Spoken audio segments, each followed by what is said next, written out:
it literally changed the entire industry.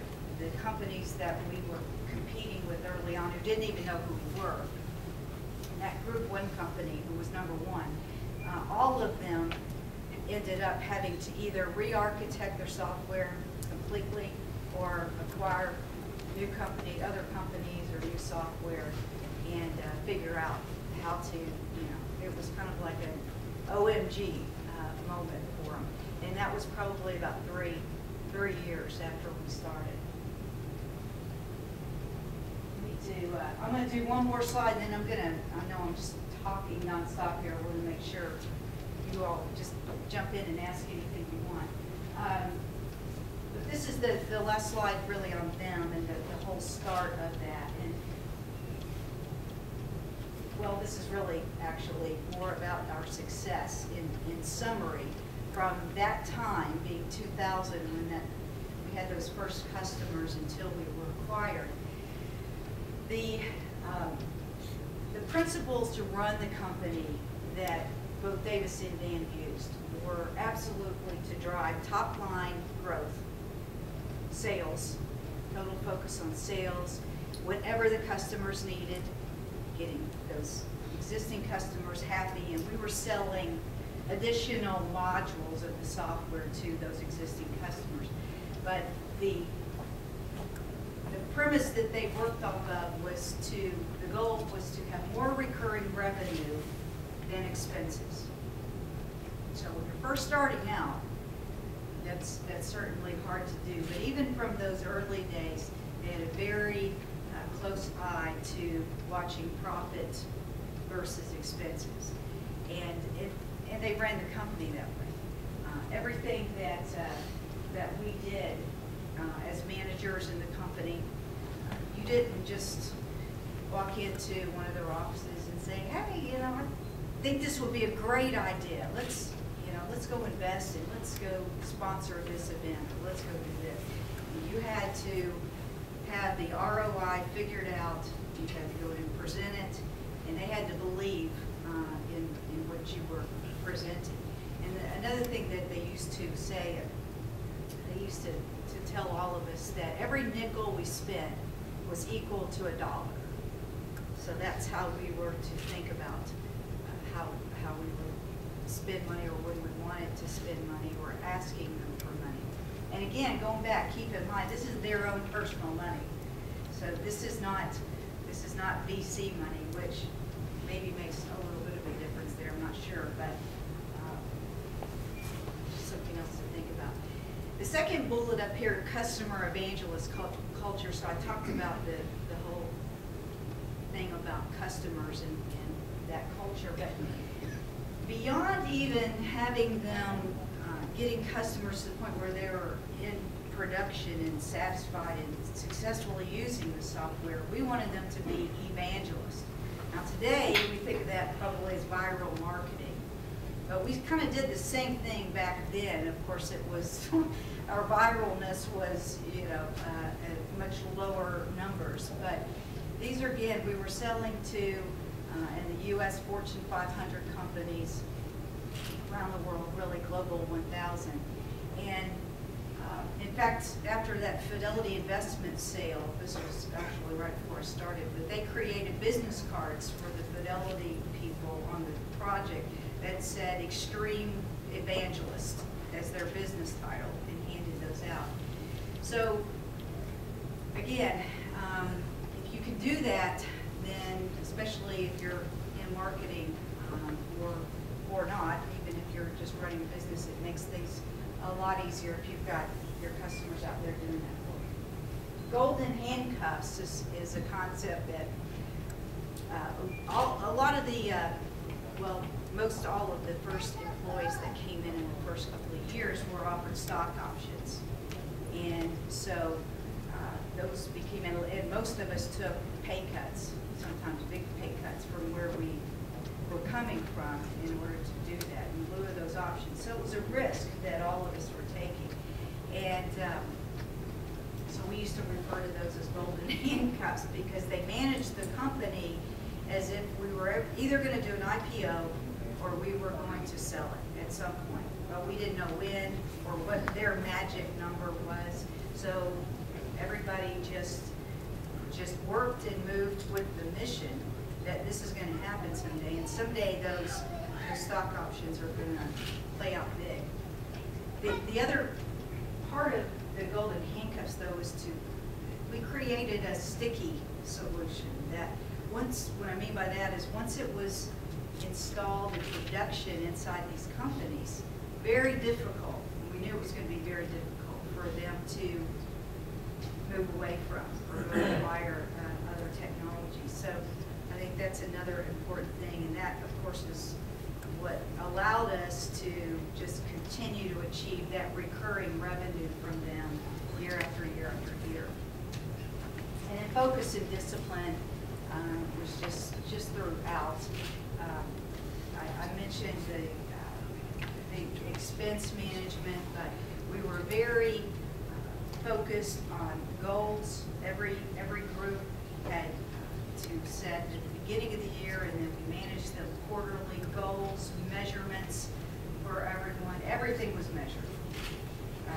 And a lot of people say, well, marketing is so hard to measure. How do we measure awareness? Well, we had to figure out how to measure awareness. And there are ways you can measure awareness, as it turns out. But the concept was you can't manage what you can't measure. And so we ran the company that way, and that kind of filtered down throughout the whole company.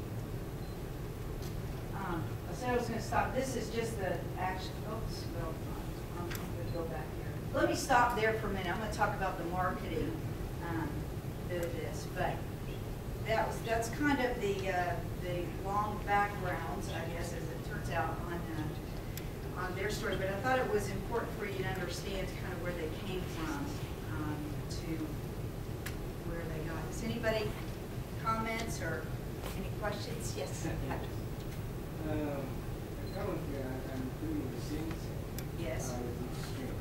At the early stage, we are doing simulation software with real space technology. And the problem we made is when the product is already get onto the market, the funds is very high. Right.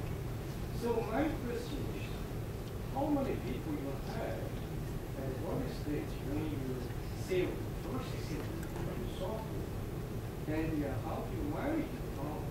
Right. Because I see we use the person. Right. You look not the reason. Right. So what's the strategy you use so that you can Right. sell your product well, you enhance or improve your software when you get feedback from potential customers. Right. Like research, activation, the potential customer provide the feedback, and then you can enhance it. Right. So that's my question. Well, that's a good question. That's, there's a chicken and egg thing here. Now, as I mentioned, they use their own personal money, and they did very well on the sale of their two companies. But again, it was their own money, and so it was a big risk for them to spend that money.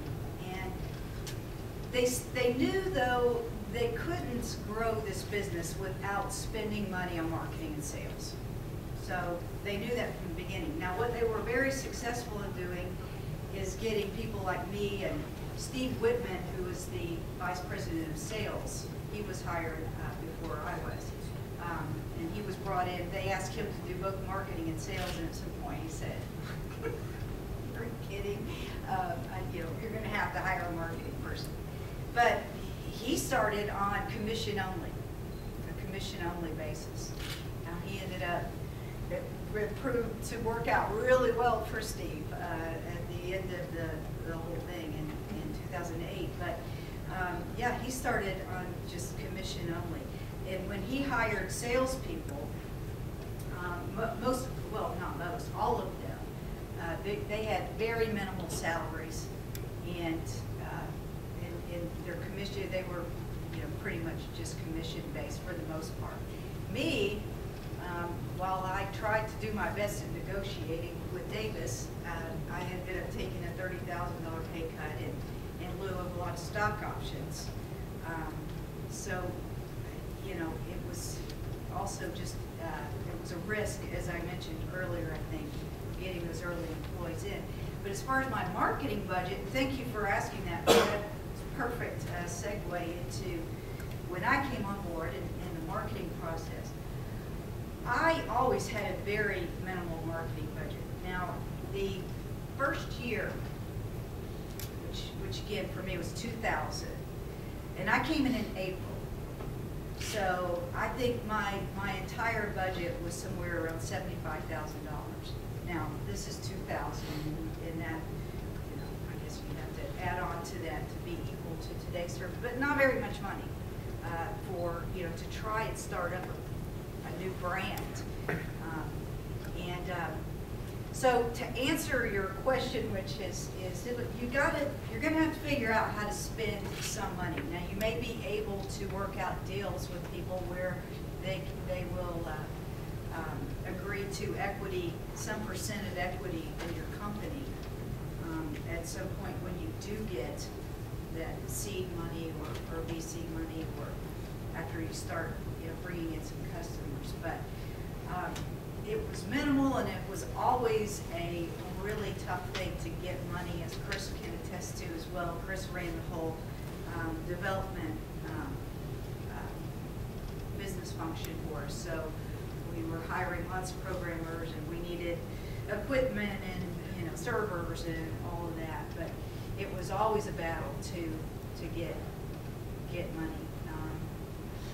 And you know, as I mentioned before, you had to prove to them what the return was going to be. So it's like any kind of business thing. If somebody could prove to you the return, then you might be willing to take the risk and invest in it. So, but it was minimal, to answer your question, but they did spend money, and they realized they had to spend money. So let me speed up here a little bit. So let me just run through. These are some of the things that when I came in April, this was kind of 2000, the process that I went through. It was just me and marketing. And the first thing I did was just try to gather all the input I could. This was a new industry for me. I've been in the software industry and development industry, but not specifically in this industry. So this was all new. And so I spent a lot of time with Dana Davis and Steve Whitman, who was the vice president of sales, just picking their brains and understanding really clearly what the goals and objectives were. And obviously I had a lot to learn about the software.